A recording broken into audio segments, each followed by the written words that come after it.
28 फरवरी 2026 की सुबह इसराइल और अमेरिका ने मिलकर ईरान पर pre emptive joint strike launch किया।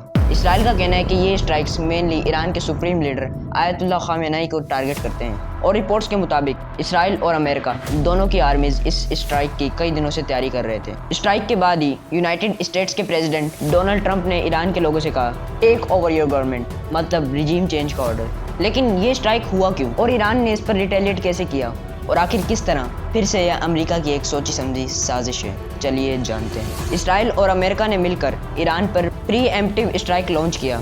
लेकिन पहले ये समझिए कि प्री एम्प्टिव जॉइंट स्ट्राइक का मतलब क्या होता है। जब दो या ज़्यादा कंट्रीज खुद को डिफेंड करने के लिए पहले ही अटैक कर देती हैं तो उसे कहते हैं प्री एम्प्टिव जॉइंट स्ट्राइक, जो कि अमेरिका और ईरान के सीन में हुआ है। अमेरिका और इसराइल का स्ट्रेंथ ये है कि उन्होंने ये स्ट्राइक ईरान को न्यूक्लियर प्रोग्राम ग्रो करने से रोकने के लिए किया है। ईरानियन मीडिया के मुताबिक 70 कैजुअलिटीज हुई हैं और सदर्न ईरान के मिनाब एलिमेंट्री स्कूल पर अटैक की वजह से 53 स्टूडेंट्स मारे गए। ईरान ने कहा है कि इसका जवाब दिया जाएगा और फिर कुछ ही आवर्स के अंदर ईरान ने रिटेलिएट किया। ईरान ने इसराइल पर ड्रोन्स और मिसाइल्स स्ट्राइक की और मिडल ईस्ट में यूएसए के मिलिट्री बेसिस कतर, यूएई और बहरीन पर भी हिट दिए गए थे। ये स्ट्राइक्स इतने पावरफुल थे कि यूनाइटेड अरब इमारेट्स ने कहा, मिडल ईस्ट में ऐसे स्ट्राइक्स कभी भी पहले नहीं देखे गए और वर्ल्ड लीडर्स इस रीजन की स्टेबिलिटी मेंटेन नहीं कर पा रहे। अगर हम इसको थोड़ा डीप में देखें तो इस स्ट्राइक का एक और मेजर रीजन भी है, वो है ऑयल और जियोपॉलिटिकल कंट्रोल। 2003 में अमेरिका ने इराक पर अटैक किया और अटैक करने से पहले पूरी दुनिया में खबर फैलाई कि इराक के पास वेपन्स ऑफ मास डिस्ट्रक्शन है और उसके बाद इराक में डेमोक्रेसी आई। अब जरा उस डेमोक्रेसी के रिजल्ट्स तो देखिए कि 2 से 3 लाख सिविलियंस मारे गए और 2003 से लेकर 2011 तक, मतलब पूरे 8 साल तक ऑयल का कंट्रोल अमेरिका के हाथ में था।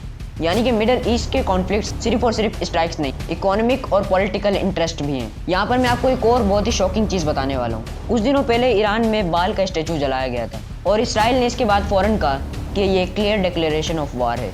जिनको नहीं पता बाल क्या है उन्हें बताते चलूँ, बाल एक सैटेनिक गॉड जिसके बारे में कुरान में भी जिक्र आया है। क्या तुम बाल को पुकारते हो और सबसे बेहतरीन खुदा को छोड़ देते हो? ये कल्चरल और रिलीजन टेंशन भी इस सिचुएशन को और हिटेड बना देती है। एक अवेयर मुस्लिम होने के नाते आपको ये पॉलिटिकल नॉलेज होनी चाहिए और इसे दूसरों के साथ शेयर भी करना चाहिए। अब देखते हैं कि आगे क्या होगा। ईरान अपने आप को बचा लेगा या फिर ईरान में डेमोक्रेसी आएगी, वही डेमोक्रेसी जो इराक और अफगानिस्तान में आई थी। खुदा हाफिज।